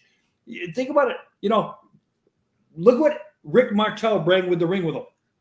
Perfume. Arrogance was the name of the perfume. His perfume was called Arrogance. Okay, and that's what I say. The Mountie, he had the shock stick, and they would use the effect on television of the cattle prod. So it sounded like he was getting cattle prodded and stuff like that. That made people hate these guys. No better way to look at it. Sergeant Slaughter, Gulf War. Talk about a guy who people legitimately wanted to. That's the problem with America. But no, Still, my favorite iteration of the Winged Eagle belt is that purple strap. When he burnt Hogan's shirt, he might have had the American flag there, burning the American flag. But again, those gimmicks and those characters were so. Do they get over today, though? No, not at all. And here's why: because there's no mystery anymore. Exactly. Hulk Hogan was believed to be the most. He was the Terminator. Nothing could stop the Man of America. During that time period, you could have changed the stars. The red, white, and blue stars to yellow and red. You could have changed it because they loved Hulk Hogan so much. And another thing too, like when the Freebirds blinded Junkyard Dog, you know, there was someone came out in the crowd wanted to shoot the Freebirds. Perfect example. In fucking what was it, Greenbow, South Carolina? Dusty Rhodes cage match. Yep, he came out to help Ric Flair. They broke his ankle. It took 30 minutes for them to get 10 feet. Because the crowd wanted to kill them so bad. I was in Jerry Lawler, Memphis. I was in New Haven, Connecticut. It was Sergeant Slaughter versus the Ultimate Warrior in a steel cage. And at ringside for Sergeant Slaughter was the Nasty Boys. So Nasty Boys get involved in the match. And some deranged fan actually climbed the cage and tried to clothesline the Nasty Boys. That's another thing for a whole nother show. Let's just say that fans' night did not go very well. Well, I can imagine. Shit, it's the fucking. Did you see Bret Hart's Hall of Fame thing? Yep. Oh, Jesus Christ. FTR. You had Harry Smith, Tyson Kidd, both members of FTR, and fucking Teddy Hart there. Like, put it this way, in the professional wrestling world, unlike other professional sports, you want security to get you before the wrestlers get you. No, oh my God! Look at that one time. It was Stone Cold and Triple H, and then fuck. Yeah, and then fucking Triple H just starts fucking booting this guy in the head, and the referee teamed up with Triple H. It was Kyoto. Him and Kyoto are just kicking the shit out, and then Stone Cold's just like, man, I didn't even know what was going on. You know, you guys saved my life. I thought it was the greatest thing ever. But the thing is, unlike the other professional sports, when that happens in wrestling, the fan who's the idiot enough to do that better hope security gets to him first. You know, the other sports, the sports player will just back off or something like that. Oh, in professional wrestling, the guys ain't backing off. I don't think we talked you're getting your ass about this on the show. On TNA recently, Eddie Edwards got into a situation where, like, a fan smacked him in the face, and then he fucking smacked him right back. For the longest time, people thought, okay, the barricade is their playground. Well, By having your hands on the barricade, if you got your hands on your chest like this, wrestler can't do nothing. You put your hands on the barricade, who owns the barricades? That's their property. That's the property of the building, which now turns it into saying it's an aggressive action to where if the wrestler wants to, he can deck you. And if you look at your program, now it doesn't go into that verbiage, but if you look at your program, it tells you these are the rules. That is in there. Yeah, and you know. Well, and you have the other side with AEW shows nowadays where there's a disclaimer right before the show, like, hey, there might be some projectiles that fly into the Hey, rows. If you think you can perform better than our athletes, please give us a call. That'd be great. Hey, sign me up. Shit, I know I can put a fucking better match than Mercedes. But you must be willing to work on the fly. Oh yeah, no, I did. You know, imagine me in AEW. Work for a sandwich. Yeah, no, I'd take worse bumps than Darby Allin guaranteed if they ever put me in AEW. Okay, let's go back. Let's go back to the made and broke. That kid is made and broke with the coffin drop. Let's just say that move is gonna break the shit out of that kid. He's gonna get that move specifically. What the fuck else does he do? He's in his 20s. He does not make it to his 40s in wrestling. It does not happen. 30s. I don't think he's gonna. I mean, I don't want to get morbid. I don't think only because AEW might shut down by then. So. Well, yeah, I don't think he's living that long to begin with. Not to get morbid, but that he's straight edge. I don't think he has any vices that'll get him killed necessarily, but I think he'll listen. He's climbing Mount Everest next year, so he's probably going to die. There's no way that kid is straight edge. There's no way. The bumps that he take, you can't tell me he's straight edge. You can't. Oh yeah, no, he's that good old yoga out there.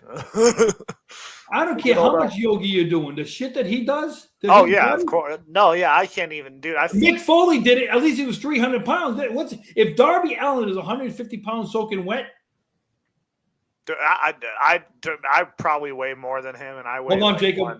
We got to refrain from the AEW. Dan's getting them. No, I told you last week. I'm done. I'm done trying to. A single team. Listen, I tell you, we're missing a pay-per-view, but nobody's watching it anyways. Oh, there's a pay-per-view. Oh yeah, World's End is on tonight. No, seriously, it is, right? No, you didn't hear me tell you at the beginning of the show? No. AEW World's End and WWE is doing a house show in the Orlando Arena. Oh my God! I was featuring each other. One has over 8,000. One has 6,000. Guess which one has the 8 and guess which one has the 6? WWE is outshining AEW with a house show right now. Wow. That's great. I mean, yeah. I mean, that checks out. I didn't even fucking know that's like a that's like a revelation right now for me. I didn't even know that. I knew they had a pay-per-view coming up, but I didn't think it was tonight. Well, hey, nobody else did either. Go figure. Shit. But so speaking of that, so we'd be remiss. Yeah, let's get our AEW World's End predictions in, guys. No. We'd be remiss if we didn't mention. Sadly, Rampage is coming to an end. We won't be able to see our favorite Friday night show anymore. Oh, it was. Well, actually, no, because by the end there, it was basically Gerard telling me what happened on Rampage, and me going to catch the YouTube fucking clips later on. Big old. Did you see Rampage? They fucking shit the bed again. I know, Gerard. I know they shit the bed again. The sad part is, Jacob, you weren't alive for it, but WCW Thunder, I think, had a better ending than Rampage did. And Thunder was the shit. And a better name, too. Oh yeah, shit. I mean, I don't know. So, did you hear what Tony Khan said? He'll be able to focus more on Dynamite and Collision. What did Tony Khan say? No, that's what he said. Did you hear what Rampage? He'll be able to focus more on Dynamite and Collision. Did you hear what Rampage is getting replaced with? Shock value or something like that, right? Shockwave. Yeah. So wait. You had WCW Nitro, which now we have AEW Dynamite. Now you had WCW Thunder. Now you're going to have AEW Shockwave. Hey, and you know who's going to be the MC for Shockwave? Jacob, the Shockmaster. Hey man, if Tony Khan would pay, if he could pay me a pretty penny, I will be the biggest AEW fan ever. I will fucking Was that $1? Yeah, $1. Yeah, that's all he's got to say. I will wear the patch. I'll get a tattoo like MJF. It'll be beautiful. But oh my God, it's just it's kind of sad. It's just sad these days. It's pretty sad when the news of the week is them re-signing Dustin Rhodes to a multi-year deal to be an in-ring talent. That's what I said. I was just like, okay. I was looking for. I'm like, okay, does he have a producer credit or does he have an updated? To be fair, that's one thing. I'll say what you want. There's somebody out there, and again, we'll talk about it next week, who's still in the business, who I would love to still get that one world title, and that is Dustin Rhodes. And it would actually be believable because he's still doing it, man. He is still doing it. I don't know if he's believable at 58 years old. Take the belt off Jericho. Fuck, that'd be great. That's what I'm saying.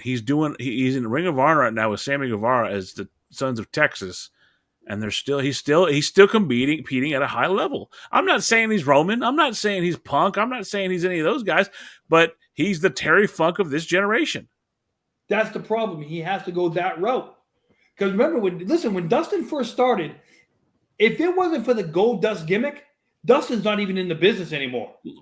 But that's because they saddled him with his dad. He was fucked at the beginning. The Natural. Well, I'm going to tell you this right now. When I first saw him start and stuff like that, he had the ability to do it. Yeah. The problem was, though, because of the way he talked at that time, he really talked like basically an old hick guy, okay? The drawl and everything like that was worse than Dusty's. But his ability, he came in with the golden boy of Hogan look. Goldust, listen. He was in the wrong place at the wrong time. He should have been in Crockett Promotion. You talk about a guy that was able to get over on his promos and his entrance music. The Shattered Dreams production, when that hit. You want to talk about a guy who was dedicated, man. He wanted to get breast implants for the character when he was. Well, he just wanted to copy Marlena, which I don't think any of us. Yeah, but still, he was that committed. Shit. To be fair, like Marlena, talking about something that aged horribly. Marlena was fucking New Jack. Hey, listen, rest in peace. I mean, listen, when she used to sit at ringside smoking that cigar. Yeah. That was like that's look. Her sitting at the ringside. The only thing better for Gerard was the time he got to see Cherry Martel. That's the only. Listen, okay. I'll put you like this when it comes to that. You had some flop house women that would stop by the arenas every now and then that might look better, but like.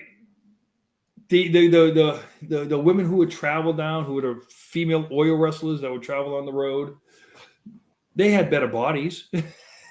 But I unfortunately was just, too young to really enjoy that kind of stuff because I wasn't 21 yet. So I really couldn't go to the bars. So I didn't know where the night would go. Don't get me wrong. I'm glad I didn't know where the night ended up back then. I would have ended up having my head shaved and stuff like that because, being 18, 19 years old, I wasn't competing with anybody. I wish our lovely producer was here tonight so we could see a nice young picture of the Gerard Millette in his heyday and his golden age. Wow. Heyday and golden age. Well, look, I saw the photos back then. We know that your mother cut your hair with a bowl on your head. Nope. But the sad part is I actually used to get my hair cut by the stylist at WWF shows. Really? Yeah. And but did you makeup too? No, I never got makeup put on me. But I wanted the DiBiase hairdo. But I'm like, I'm gonna show up with the DiBiase hairdo next week. Oh, the DiBiase hairdo. Listen, I was like, because I thought, hey, if I get the DiBiase hairdo, maybe I'll get the DiBiase money. Feathered and beautiful. Yes. A look that's not anywhere around anymore today on women. No, that was the Dallas look. There's no fucking And, it was that hairdo. Then you had the perfect hairdo. Back in those days, you looked at some of these guys' hair, it's like, wow. And I'm like, first of all, I just don't have the patience to ever let my hair grow out that long. You could have been PM News from WCW. It's just I just never had my hair. I just never wanted my hair to grow out that long. But the other thing is when you're doing it and stuff like that, when you're around it, it seems the farthest fetched thing to where, wow, these are my idols. No, you look and see what some of these guys used to do. It's like, I admire these guys. Nah, not so much. But okay, but didn't that take something away from it?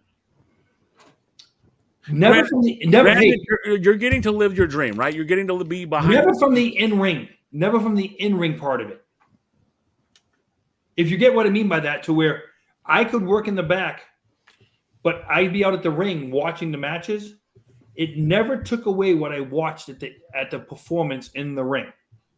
Regardless of what I thought, regardless of what happened in the back, the performance in the ring, for me, kept that kid's heart there. Okay, so let me ask you this. Okay, so Jacob was a young guy. Do you think he'd be enjoying wrestling more right now if he didn't know it was all fucking glitz and glamour, and that, you know, if he's looked at someone like a John Cena the same way he looked at a Hulk Hogan? Well, think about it. He grew up in the John Cena era. Yeah. He should have looked at it as the kids, wow, that's John Cena. It's like, so, you know, the first time I met John, the first time I met him, it was kind of humbling to me. I approached it with caution and stuff like that because I didn't know what kind of guy he was. First time I met Austin, same thing. But I realized the business had changed to where they weren't the a-holes 24/7 that some of the guys that I worked with were. Who was the biggest a-hole? Oh, Jesus. No, number one. Was it Tony Atlas? Did he try to touch you? Did he try to touch your pecker? Oh no, it was Warrior. Mr. USA, Tony Atlas. I told you it was Warrior. And then after Warrior, Really? I can see that, yeah. it was Warrior. After that, Martel. I believe that. Martel was always in the, because Vince liked him, Martel was always in the, I have to be selling it all the time because I never know which one of these guys is trying to take my spot. He was always, we could be on a plane. He'd make up stories about being on a plane and go back and tell agents, say, hey, you're making up, and he'd make up the stories. And they say, well, who do you think Vince is going to believe, you or him? Jesus. And that's the way it was with him. No matter how friendly you tried to be with him, Rick was always in sell mode to try and do anything to get him above the top, to where the guys today, from what I hear and stuff like that, most of them aren't in that sell mode all the time. So, okay, do you think the business is better because people have mellowed out now and it's no longer? I think the business is better because of the contracts nowadays. Yep, guaranteed money. You don't have to worry about. I mean, yes, you still have to worry about your spot because obviously your guaranteed money is going to depend on what you're bringing in. But if your downside is $1 million, where before these guys' downside might have been $100,000. If your downside was $100,000, and nowadays their downside might be starting at $1 million. Well, and also you got to look at. I was making the point because Dan was saying, you know, about the Hulk Hogan Cena thing. I'm literally wearing a fucking 2012 CM Punk shirt right now and a 2010 John Cena pendant that I've literally had this since I was 10 years old, and I just got this because I like the shirt. With. Yeah, but I'm saying is like you'll Jacob, you'll never. Yes, there's such thing as Super Cena, but you know it's because the company was behind him. There was a time where we truly believed that fucking Hulk Hogan could take a bullet and he could just keep going. Oh yeah, that's the point I'm trying to make. Like I never believed that, you know, Cena could, you know, take a bullet. You know, I just believe. Well, hey, here's the thing for you to go back to what we talked about earlier. When it comes to the Made and Broke, Owen Hart had no business trying that move on Austin. That wasn't one of his signature moves. Well, how long does Austin last in the business if not for that one move? How long? He's probably got another at least 10 years Well, left. and we're just, we were just But talking about. is John Cena even part of the business if Austin doesn't get injured like that? How many guys don't become part of the business? Like, is Kurt Angle part of the business if Austin doesn't get hurt? I think so. Only reason I say so, that is because Kurt Angle and him had a really great rivalry. I mean, yes, that probably would have been money. Angle and Austin probably would have been great money. But and we're talking about guaranteed money right now in the business because, there's certain people who draw certain money besides their merch, because Cody Rhodes makes a shit ton of money based off his merch. CM Punk still does, because now they released all his wrestling. Like this. Let's just say Cody Rhodes. Let's just say Cody Rhodes' contract. Let's say $8 million a year, right? Plus he gets 3% residuals on his merchandise. That's a hell of a living, even at 3%. Okay. Roman Reigns, I think he's somewhere in the ballpark of $15 million. Let's just say he gets 2% off his residual for his merchandise. You're talking about guys who back in the day might have got $100,000 downside plus 2 to 3% of the house gate. Hogan, I think Hogan in his heyday got 5% of the house gate. So, when you used to get percentage of the house gate, that's why you had a lot more house shows back then. And like we talked before, the losing of the house shows, you've lost the quality of the product a little bit. You've lost time for these guys to hone their skills. The microphone, you can tell the mic work gets affected by it. They got to get more rehearsed at it.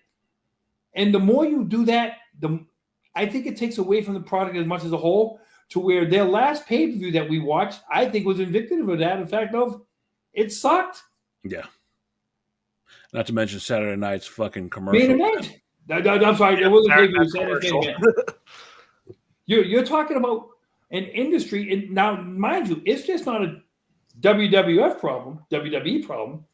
It's an all-around wrestling problem to where you don't have people honing their skills anymore. They just want to go out, work one day a week, make $8 million a year, and then you got one. Hey, I was gonna say is you got one company where the guys get nights off. They got to do something for the company they work for. They promote it.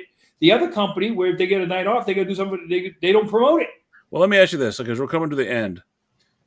We the baseline for this show was supposed to be finishes. I think we covered that pretty well. Yes. But y'all all know me. I love the DDT. That was my thing. That was my finish. And I think to close this out, I'd like to know, and I'll start with you, Jacob. In all your years, what was your favorite finish? What was the finish that you saw and you were like, that's the coolest fucking move ever? Of the first finish that I really connected with, that oh shit, this is the end of the match, was the Swanton Bomb from Jeff Hardy. Just because I'm a big Jeff Hardy mark. But for me, my all-time favorite finish, now that I'm, older and wiser, I would say it's the Emerald Flosion by one Mitsuharu Misawa. Because if you look at the way he delivered that fucking move, because I'm a big fan of Japanese wrestling, that's probably my favorite finish of all time. And as a close second would probably be also the 619, just because that's probably the first move I remember seeing in wrestling, as a whole, because the first, my first memory of wrestling is the 619. So I'd probably say that. But yeah, I'd say Emerald Flosion or the 619, probably top two. Gerard, you've been here since Jesus was wrestling. So, in tribute to Dan, I would have to say one of the top moves I thought growing up was the flying jalapeno. I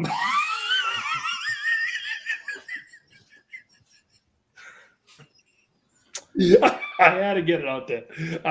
Listen, it's just Dan doing a diving clothesline. No. Tito Santana coming off the rope with a flying elbow. That was a hell of a finisher move. It was a hell of a finisher. But I will say the hulking up, dropping the leg drop, to me, the skullet, all of it. And then what overtook that was the obviously the Stone Cold Stunner. Because that boy just hit. I've been partial to two guys, the leg drop and the stunner, and that's it. So I will say the DDT was the one that did it for me. It was the one to go over. I love Sister Abigail. I thought that was a very innovative move. But the move for me that I'll go back to, and I'll be like, that was it. And it aged gracefully, and as he got older, it looked more impactful. There's only one man that I ever wanted to see jump off the top rope and perform his finisher. One guy who just fucking lived the business, loved the business, but also knew how dangerous the business was. There's a hand symbol, but it goes a little something like, Ooh, yeah. ooh, yeah. And when he hit that elbow, go back to WrestleMania 3, Ricky the Dragon Steamboat, and he came off that rope when he was facing fucking Macho Man. I still think it's the greatest match of all time. Look, I can't say that because I've seen, Kurt Angle versus Shawn Michaels. Look, I know a lot of people talk about The Undertaker versus Shawn Michaels, but Kurt Angle versus Shawn Michaels, WrestleMania 21, they put on what I would consider a wrestling clinic. Not to be fucking outshined. It was just so damn good. My favorite is Jinder Mahal versus Shinsuke Nakamura, SummerSlam 2017. I was just going to say, my second place one would be Kurt Angle and Chris Benoit as Royal Rumble. Oh, yeah. That would be my second place one, but I think Ricky the Dragon Steamboat. And the only reason why Ricky the Dragon Steamboat is because of the significance of that match. What it actually did that match actually did a lot for the business. If you think about it, Macho Man losing, Ricky winning, the Honky Tonk Man taking it from Ricky, Ultimate Warrior taking it from the Honky Tonk Man. And before I leave with that, but think about how impactful Ricky the Dragon Steamboat, that was one of two matches that really got him over. You have that match, of course, but then you have one with Ric Flair. The trilogy with Ric Flair. That was the precursor to him going back and being with Ric Flair. Absolutely. That being said, I am, of course, the Flying Jalapeno, Dan. He is the inside man, Gerard Millette, and that is the modern-day Jaharaja, Jacob McGovern. Thank you guys for being here. We'll be back at our normal time, hopefully, next week, Sunday. Have a good night. We'll see y'all next week. Good night. Yeah. All of you Marks have been listening to the Marks Podcast on YouTube.